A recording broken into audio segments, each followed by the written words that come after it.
se planteó un dilema que tal vez sea solo un falso dilema. Se manifestaron dos preocupaciones que yo creo que conviene considerar antes de otorgar un sí o un no a Bolonia. ¿Serán mejores desde el punto de vista del conocimiento, de la formación personal y ciudadana, de la formación humana, en suma, las nuevas enseñanzas universitarias? Dos, ¿prepararán mejor para ganarse la vida las nuevas enseñanzas universitarias? Hay quienes, muy seguros, nos garantizan que esto saldrá bien desde el punto de vista de estas dos cuestiones. Pero si preguntamos por qué lo sabe tan seguro, nos darán una respuesta que es un trabalenguas incomprensible e inverosímil.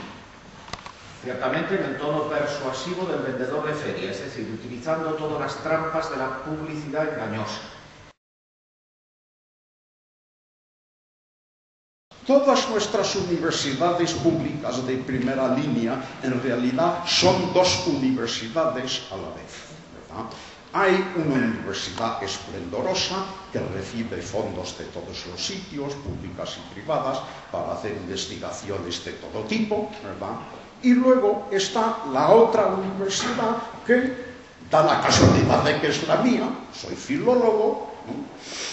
Esa otra universidad que está en la miseria más absoluta, ¿verdad? Y esa es la universidad de los jóvenes que hacen allí una licenciatura, ¿verdad? La universidad de la miseria pública es la universidad, sí, es miseria pública, bueno, todo relativo, ¿verdad? Estados Unidos es Estados Unidos, ¿no? Miseria pública, ¿verdad?, en comparación con lo que fue hace 20 años, ¿no?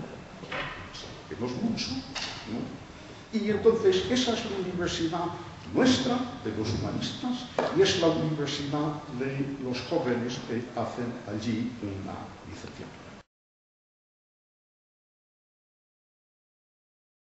Bueno, yo soy una de las primeras afectadas por este proceso de Bolonia, soy estudiante de grado ya en la Universidad Carlos III de Madrid, que bueno, es una universidad que está muy preocupada por ser competitiva y precisamente por eso se ha dado tanta prisa en aplicar Bolonia. Pues resulta que en esta universidad ya se han dado cuenta de que Bolonia supone una degradación de la formación para los estudiantes y no han tenido más remedio que admitirlo. Se han dado cuenta de que con los grados no son. Los grados sirven para formar currículos.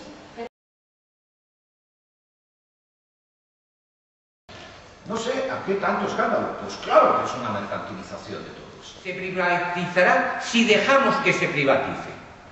Hay en efecto políticas neoliberales que triunfan por la falta de resistencia en defensa de lo público. Las universidades europeas tendrán que competir entre sí en la atracción de la matrícula.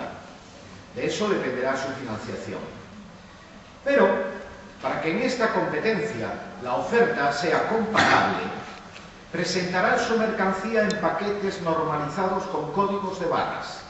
Estos paquetes son las nuevas titulaciones, grado, máster y doctorado, y expresarán su precio en la misma moneda, el ECTS, o crédito europeo.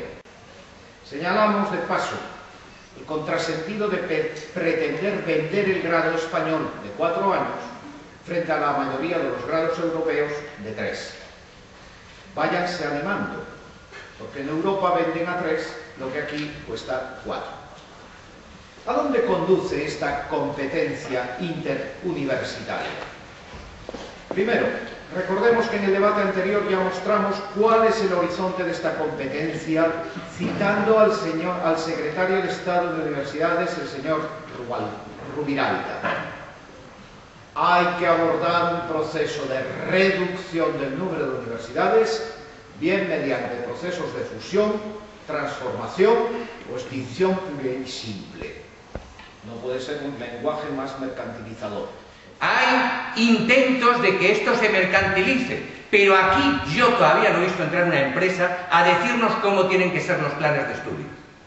Y si entra, pongámonos a hablar con ella a ver qué es lo que pretende.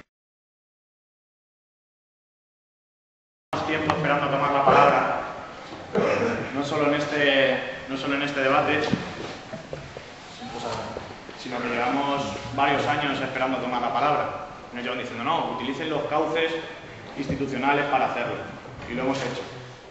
Utilicen las maneras pacíficas y democráticas, sus maneras que, como ha señalado el compañero, son estamentales. Utilicen esos medios para hacerlo. Rellenen el formulario P0 no sé cuánto para poner una queja, etcétera, etcétera. Pero yo creo que es más que evidente que los estudiantes estamos haciendo ejercicio, a pesar de que obviamente aquí en este debate está un poco descompensado, estamos haciendo ejercicio de nuestro uso de toma de la palabra. ¿Cómo? Pues como solo nos dejan hacer, que es tomando la calle, ocupando universidades, afortunado desgraciadamente estando en los medios bastante a menudo, pero bueno, quiere decir que estamos en ese ejercicio de toma la palabra y que aunque nos mueran a porrazos como en Cataluña, yo creo que no vamos a dejar de hacerlo. Y que, por favor, si los estudiantes tenéis que hablar, no dejéis de hacerlo, porque lo que yo sé es que los profesores no hablan. No hablamos nada de las cosas importantes de Bolonia. No nos lo permitimos por un código extraño de una especie de objetar.